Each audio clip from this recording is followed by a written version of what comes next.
បាទស្ដីបងប្អូនអរគ្នាបងប្អូនតែងតែសួរថាកូនចេះបាល់ទូចហ្នឹងយើងលក់មិន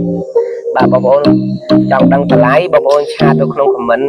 Telegram នៅក្នុង link វីដេអូអញ្ចឹងថ្ងៃនេះខ្ញុំបង្ហាញពីកូនបាស JBL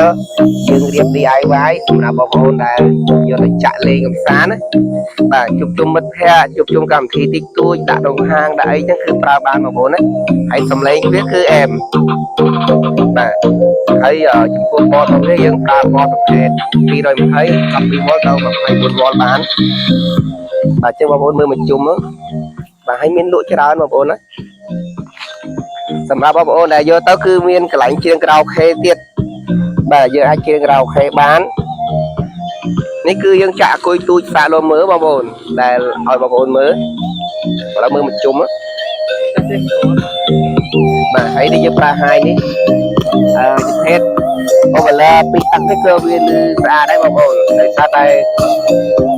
យើងអត់ប្រើភ្លើងយើងប្រើអគុយទូចអត់មានអគុយនៅក្នុងនោះទេគឺយើងប្រើភ្លើងក្រៅអាចដាក់អគុយក្រៅបានណា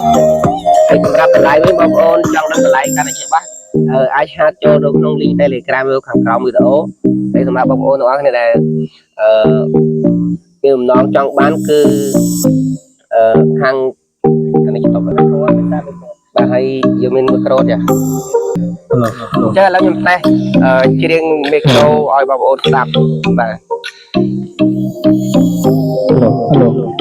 គឺអែមបងប្អូនបាទបងប្អូនដែលចង់បានអាច